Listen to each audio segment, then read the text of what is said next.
If that car means as much as your face says it does, don't turn the key again. The stranger's voice cut through the rain just as Noah Bennett reached for the ignition, and something about the certainty in it made his hand freeze. He looked up through the windshield of his father's 1967 Ford Mustang and saw a man standing beside the smoking hood, soaked from dark hair to work boots, wearing a navy mechanic's shirt with Mercer stitched over the chest. Noah lowered the window 2 inches. "Are you always this dramatic with stranded drivers?" The man leaned down, rain sliding along the sharp line of his jaw, and smiled like bad timing was a personal hobby. Only the handsome ones trying to turn a repair bill into a funeral for an engine. Noah stared at him.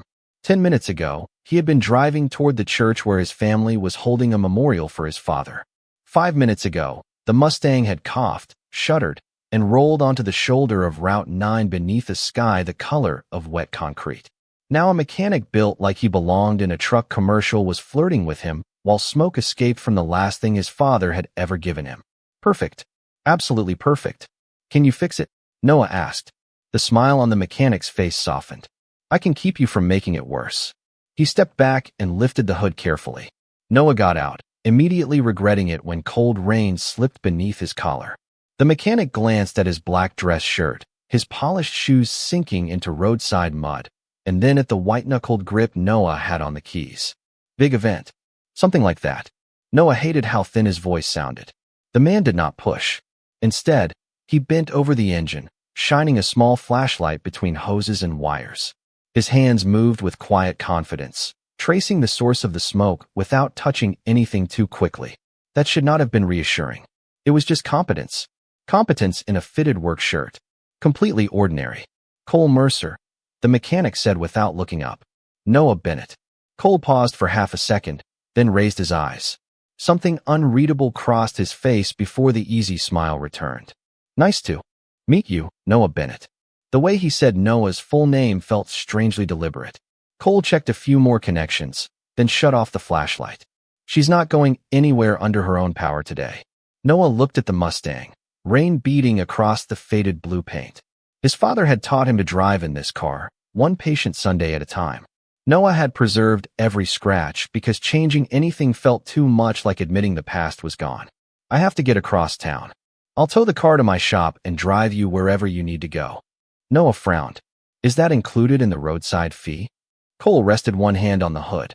"No, that part's me being nice." "Do you do that for every customer?" Cole's grin returned, warm and shameless. "No, some customers make it difficult."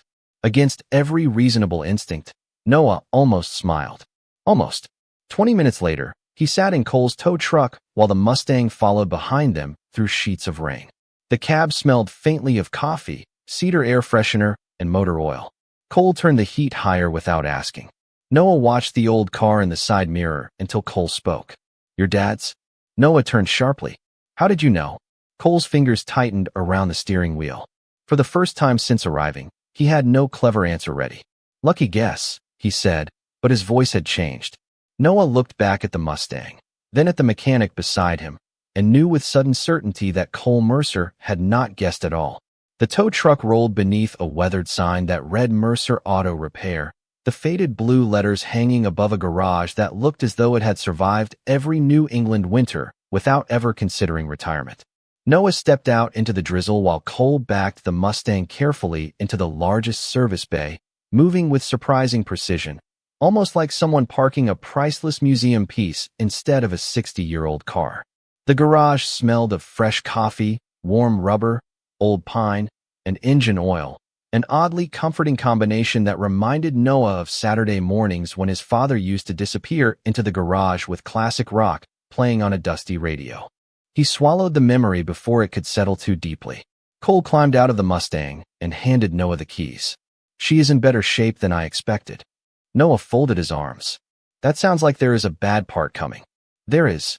Cole picked up a flashlight and crouched beneath the front bumper. "The cooling system needs attention.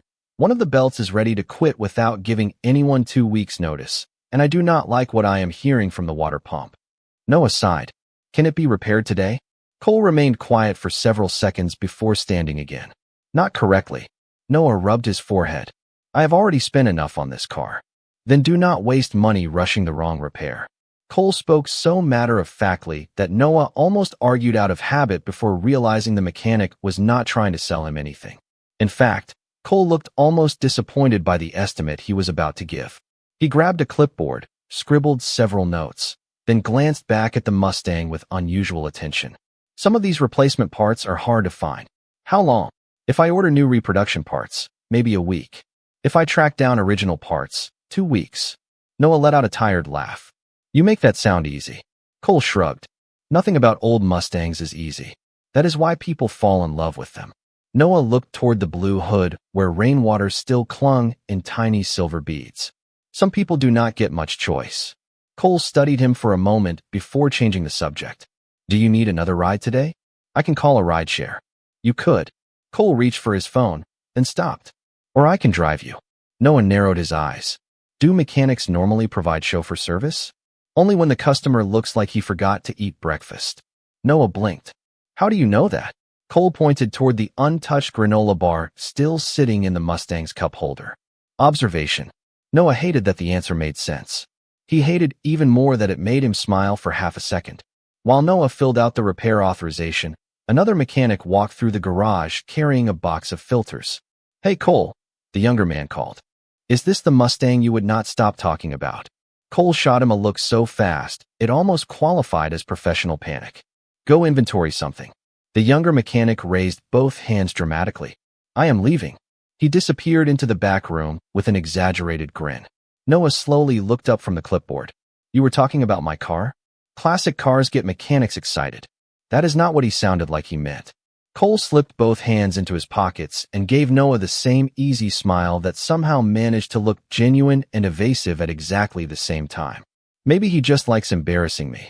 Before Noah could answer, Cole tore a page from the work order and handed it over.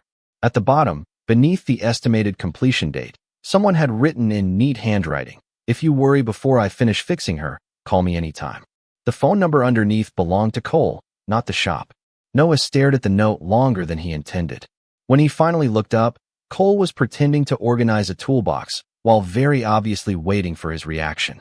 Noah folded the paper and slipped it into his jacket pocket. You flirt with every customer? Cole smiled without missing a beat. Only the ones I hope come back. For reasons Noah could not explain, the word stayed with him long after he walked out of Mercer Auto Repair and into the gray afternoon, carrying the uncomfortable feeling that leaving the garage had somehow become harder than arriving there. 3 days passed before Noah convinced himself he had absolutely no reason to think about Mercer Auto Repair every few hours.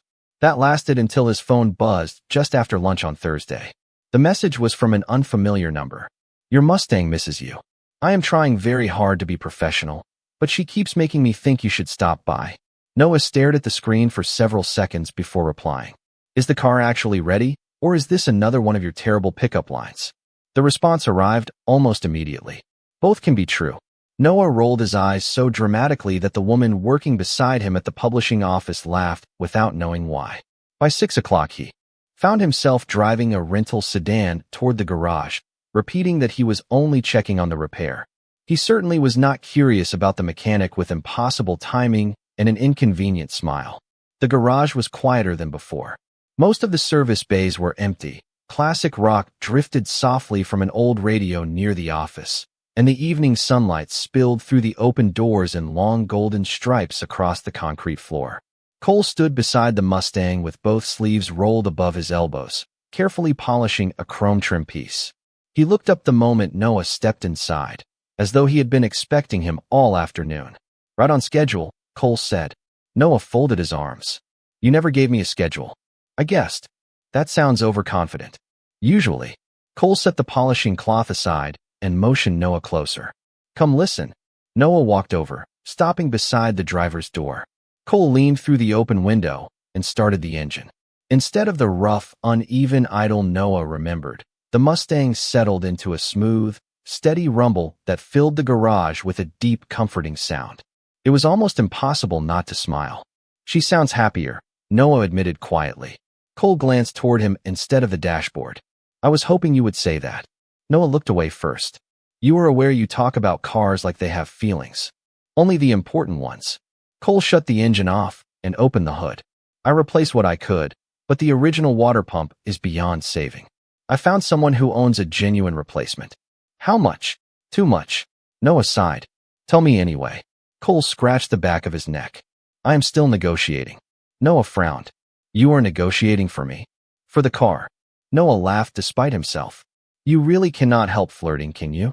Cole rested both hands on the edge of the engine bay and smiled with playful surrender. I thought this was me behaving. Before Noah could answer, Cole picked up a wrench resting on the fender. Come here. Why? Because your father would probably be disappointed if you owned a Mustang and never learned something about it. Noah hesitated before stepping. Beside him, Cole pointed toward the engine and explained each repaired part with patient enthusiasm, speaking in plain language instead of technical jargon. When Noah reached toward a hose, he grabbed the wrong component. Cole instinctively reached out at the same time. Their hands met around the wrench.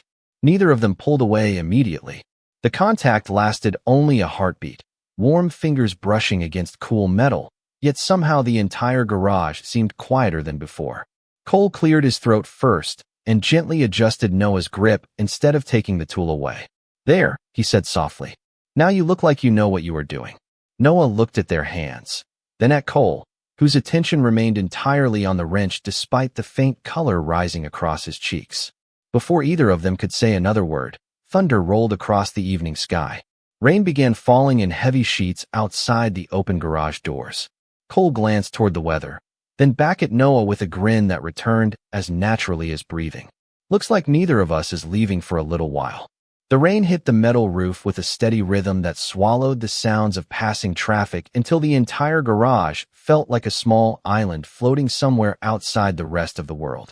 Noah stood beside the Mustang watching thin streams of water race down the open bay door while Cole disappeared into the tiny office and returned carrying 2 paper cups. Coffee, Cole said, holding one out.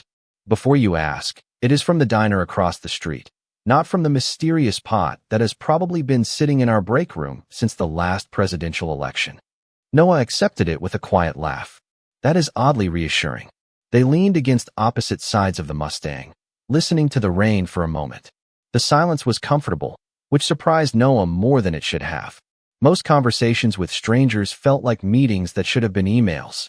Somehow, standing inside a repair shop with a mechanic he barely knew felt easier than talking to half the people at work. Cole glanced toward the framed photograph hanging above the office door. It showed 2 teenage boys standing beside an old pickup truck, both covered in grease and smiling at the camera. My younger brother, Cole explained when he noticed Noah looking. He still works here. He is also responsible for 90% of my public embarrassment. Noah smiled into his coffee. That sounds believable. Cole rested one elbow on the Mustang's roof. What about you? Noah looked at the floor. Just me now.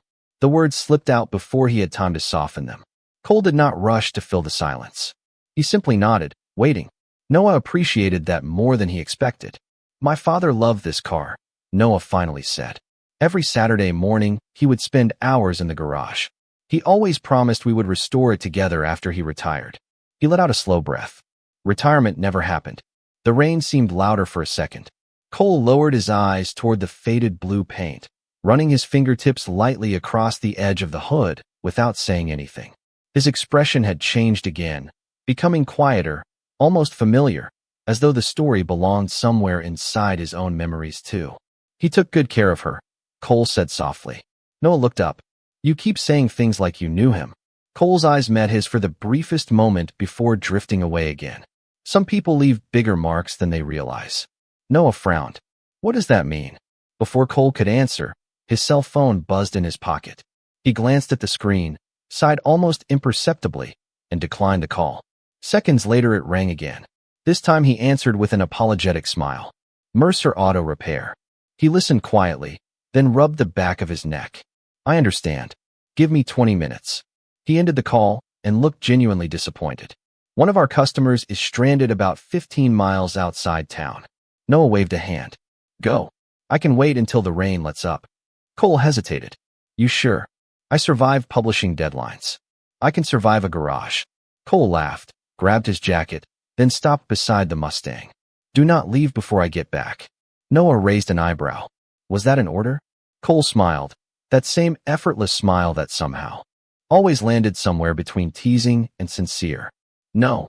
He reached into his toolbox, picked up an old shop key, and placed it gently in Noah's hand. Just a favor. After the tow truck disappeared into the curtain of rain, the garage fell almost completely silent. Noah wandered slowly around the Mustang, tracing the smooth curve of the driver's side fender before noticing a worn leather notebook lying open on Cole's workbench.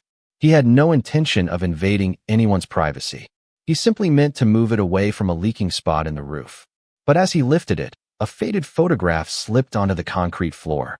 Noah bent to pick it up, and the moment he turned it over, his breath caught.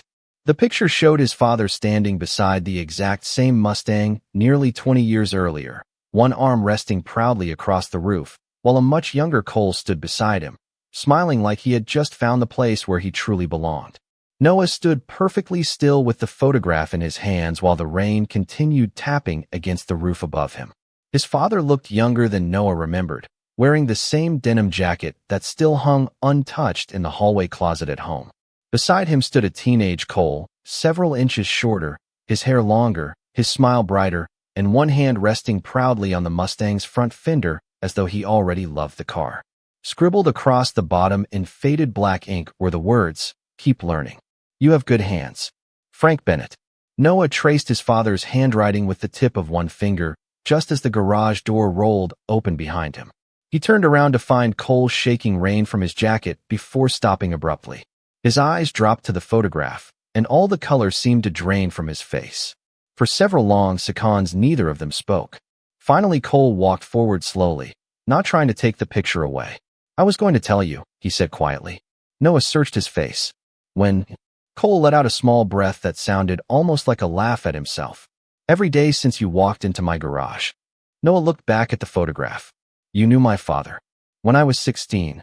Cole leaned lightly against the workbench, his expression carrying none of the confidence Noah had grown used to.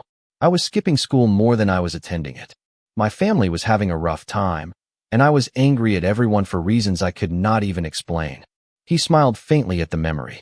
"One afternoon, I wandered into a community car show because it was free. Your father found me pretending to know what I was looking at under the hood of this Mustang." Noah could almost picture it. Cole continued, his voice calm and steady. "Instead of telling me to stop touching his car, he handed me a wrench and asked if I wanted to learn something useful." Noah swallowed hard. That sounded exactly like Frank Bennett. "He let me come by every Saturday after that. He taught me how to rebuild carburetors, change transmissions, and, more importantly, how to slow down long enough to think before making stupid decisions." Cole looked toward the Mustang with quiet affection. "I would not own this shop if it were not for him." Noah felt something loosen inside his chest. The strange familiarity in Cole's eyes, the hesitation whenever his father came up, even the way he treated the Mustang with almost protective care, suddenly fit together like pieces of a puzzle that had been scattered across the floor. "Why did you not tell me on the first day?" Noah asked softly. Cole rubbed the back of his neck. "Because you had just lost your car on the way to remember your father. The last thing you needed was some mechanic making the moment about himself." Noah lowered the photograph. "So all those strange comments." Cole laughed under his breath. "The flirting." Noah nodded. "That part was unfortunately all me." Noah could not stop the smile that escaped. "I thought maybe you said those things to everyone." "Absolutely not." Cole met his eyes with unexpected honesty. "Most customers do not make me forget what I was about to say every 5 minutes." Noah looked away before the warmth rising in his face became too obvious. Outside, the rain finally began to ease, leaving only scattered drops sliding from the edge of the roof. Inside the garage, surrounded by old tools, polished chrome, and memories that somehow belonged to both of them now, Noah realized the Mustang had brought him somewhere his father probably would have appreciated more than any perfectly restored engine. It had quietly driven him towards someone whose life had already been connected to his long before either of them understood why. The next 2 weeks settled into a rhythm Noah had never expected to enjoy.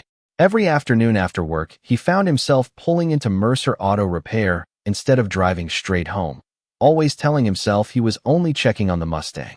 Somehow he always stayed longer than planned. One evening, he helped organize boxes of old parts. Another day, Cole patiently showed him how to polish chrome without leaving swirl marks. By the end of the second week, Noah could identify half the tools hanging on the workshop wall, and he no longer hesitated before picking up a wrench when Cole asked for one. Careful, Cole teased as Noah tightened a bolt beneath the hood. You are starting to look like you belong here. Noah glanced up with a smile. Do not let that get into your advertising. Too late. I was already planning the billboard. Oh, Cole nodded thoughtfully. Handsome editor rescued by incredibly charming mechanic. 5-star customer satisfaction. Noah laughed so suddenly that he nearly dropped the socket wrench. Your confidence is exhausting. And yet you keep coming back. Noah wanted to argue, but the words refused to appear. Instead, he focused on wiping a thin streak of grease from the edge of the engine bay. Cole noticed the silence and quietly returned to his own work, giving Noah room to think without demanding an answer. That small kindness lingered longer than any flirtatious remark ever had.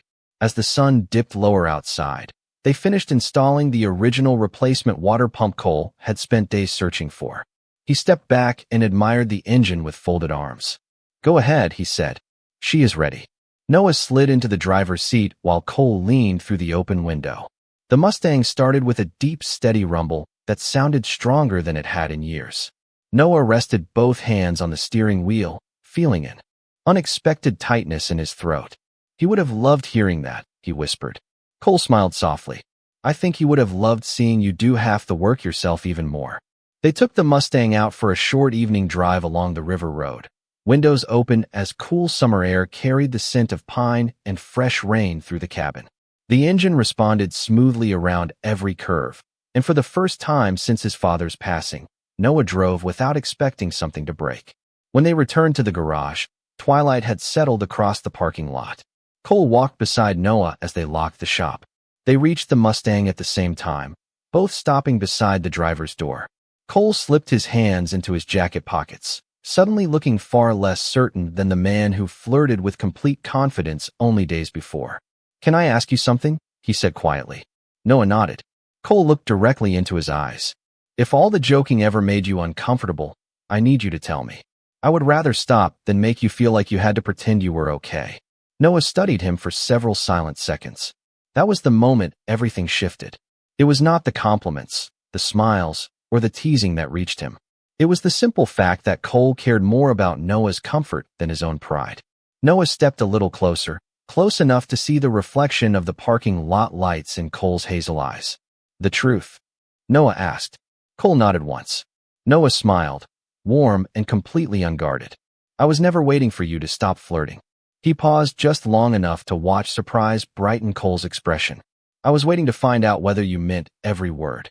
For one suspended heartbeat, neither of them moved. The parking lot lights painted soft reflections across the Mustang's freshly polished hood, while a warm breeze carried the faint scent of pine from the trees lining the edge of the property. Cole looked at Noah as though he had forgotten every clever response he had ever practiced. Every word, he answered quietly, even the ones I should have kept to myself. Noah smiled, but before either of them could say anything else, headlights swept across the lot. A black luxury sedan rolled to a stop beside the garage. A sharply dressed man stepped out carrying a leather briefcase, glanced toward the Mustang, and walked directly to Cole. I hope I am not too late, the man said. I finally brought the payment. Noah's smile disappeared almost instantly. Payment.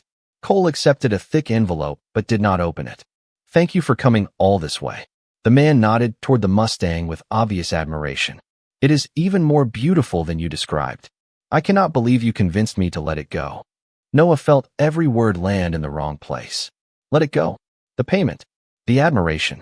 His heartbeat sank into an uncomfortable rhythm that had nothing to do with engines. He stepped forward before he could stop himself. Excuse me. What exactly is happening? Cole turned, surprised by the sharpness in Noah's voice. Noah, I can explain. Explain what? Noah asked, forcing out a laugh that sounded nothing like amusement. That you have been negotiating behind my back. The older man frowned in confusion. Cole did not tell you. Noah looked from one face to the other. Apparently not. The stranger opened his mouth, but Cole gently shook his head, silently asking him to stay quiet. That single gesture only deepened Noah's misunderstanding.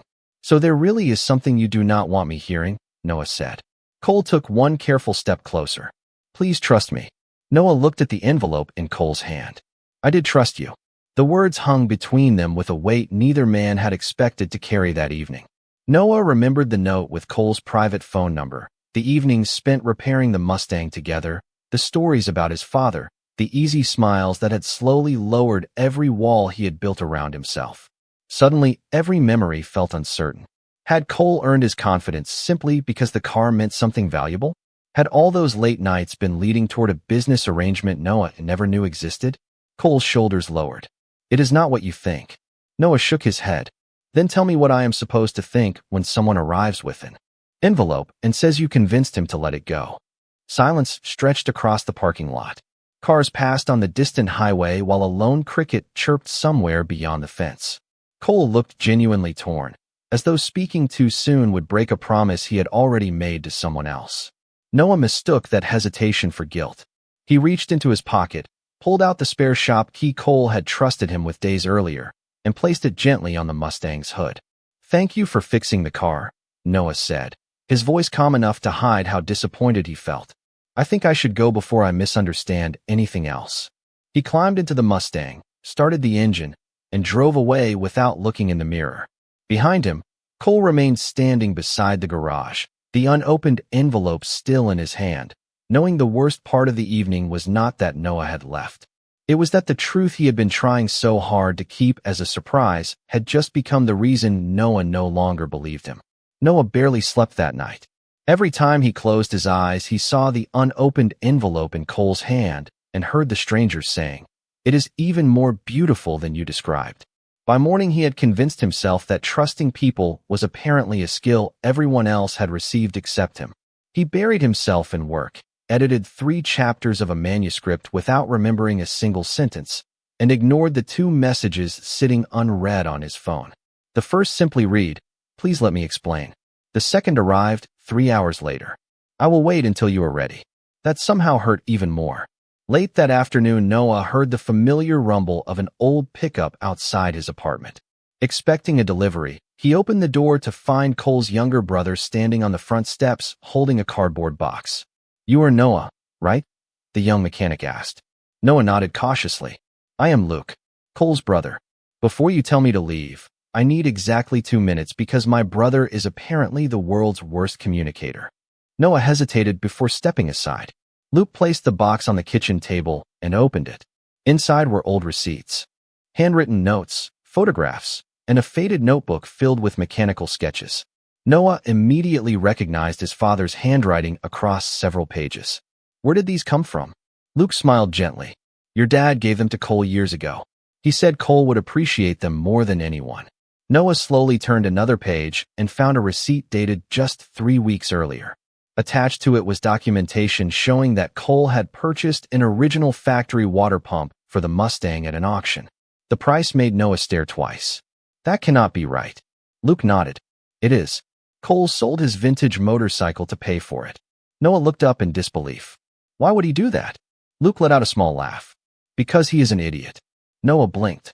Luke corrected himself with a smile. "A very kind idiot." He leaned against the counter. "The man who came to the shop last night was the collector who owned the part. Cole spent weeks convincing him to sell it because your father always dreamed of restoring that Mustang with original components. The envelope was not payment for your car. It was the paperwork returning the extra money Cole refused to accept after talking the collector into lowering the price." Noah felt the room grow very quiet. Every assumption he had made the previous evening collapsed one after another. Luke continued. "Cole also turned down a full-time position with a professional racing team in California because he wanted to finish your father's Mustang himself. He never planned to tell you any of that because he said helping someone is supposed to feel like a gift, not a debt." Noah lowered himself into a chair, covering his face with one hand. "I accused him of using me." Luke nodded sympathetically. "He knows you were scared." He was not angry, just disappointed that he ran out of time before you believed him. After Luke left, Noah sat alone beside the box for nearly an hour. The apartment felt different somehow, quieter than usual, as though every photograph and every handwritten note carried his father's steady voice into the room. Frank Bennett had always believed that character revealed itself through actions rather than promises. Looking around at the evidence spread across the table, Noah realized Cole had never once asked him to believe in empty words. He had quietly shown him the truth all along. Noah picked up his keys without another thought. There was only one place he needed to be before he allowed another misunderstanding to steal something that had become far too important to lose.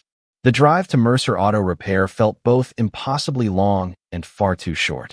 Noah gripped the steering wheel of the Mustang, while the engine purred with a confidence it had not possessed in years, each smooth mile reminding him of the patient hands that had restored more than an old car. The late afternoon sun stretched across the highway, turning the polished hood into a ribbon of gold. When he pulled into the garage, the service bays were unusually quiet. One of the lifts stood empty. Several toolboxes had already been closed for the evening, and the familiar radio hummed softly somewhere in the back. Noah spotted Cole near the office, loading a weathered duffel bag into the bed of his pickup truck. Cole looked up at the sound of the Mustang, surprise flashing across his face before settling into the same gentle expression Noah had missed all day. Neither man spoke immediately. Noah climbed out of the car and walked toward him, stopping only a few feet away. "Luke came to see me," he said. Cole sighed quietly, already understanding. "I was hoping to tell you myself." Noah shook his head. "You tried. I was the one who would not listen." Cole lowered his eyes for a moment. "You had every reason to question me." "No." Noah smiled sadly. "I had every reason to ask one more question before deciding I already knew the answer." A warm breeze carried the scent of fresh-cut grass across the parking lot, while the last rays of sunlight reflected in the garage windows. Noah reached into his jacket pocket and pulled out the old shop key he had returned the night before. Cole looked confused until Noah stepped forward and placed it gently back into his hand. "I think I gave this back too soon." Cole let out a quiet laugh, turning the key over between his fingers. "I was wondering how I was supposed to lock up tonight." Noah laughed with him, the tension finally beginning to dissolve. Then his expression softened. "Luke also told me about the motorcycle." Cole immediately looked embarrassed. "He talks too much. He told me you sold it to buy the original part for my father's Mustang." Cole shrugged as though giving away something precious was hardly worth mentioning. "Motorcycles can be replaced." Noah looked at the restored car behind him. "Some people cannot." The words lingered in the evening air. Cole took one careful step closer. "Your father once told me that fixing a machine is easy compared to earning someone's trust. I guess I forgot that lesson for a little while." Noah smiled and shook his head. "No, you remembered it perfectly. You earned my trust through everything you did. I just almost threw it away because I was afraid of losing something again." Cole's shoulders relaxed for the first time since Noah had arrived. "Does this mean you are no longer running away from the charming mechanic?" Noah pretended to think about it. "I am still deciding about the charming part." Cole laughed. "Fair enough." Noah closed the remaining distance between them and reached for Cole's hand. Their fingers met naturally, without hesitation, like two pieces that had quietly belonged together long before either of them noticed. "There is one thing I know for certain," Noah said. "My father spent years teaching you how to take care of this Mustang. Somewhere along the way, you ended up teaching me how to move forward without leaving him behind." Cole's eyes brightened with quiet emotion as he squeezed Noah's hand. "He would be proud of you." Noah looked toward the Mustang, then back at the man standing beside him. "I think he already was." A few weeks later, Noah published an essay about an old blue Mustang, a patient mechanic, and the unexpected ways grief sometimes leads people home. It became the most widely read piece he had ever written. Every Friday evening after work, he still drove to Mercer Auto Repair, although the car rarely needed anything more than a routine inspection. Cole always found a playful excuse to keep him there a little longer. One evening, as the sun disappeared beyond the tree line, Noah caught Cole smiling across the garage and asked, "Do you ever plan on stopping the flirting?" Cole rested one hand on the Mustang and answered with the same effortless grin that had started everything. "Not if it keeps bringing you back." This time Noah did not overthink the answer. He simply smiled, slipped his hand into Cole's, and together they watched the old Mustang waiting quietly for its next journey, no longer carrying only memories of the past, but every hopeful mile still waiting ahead.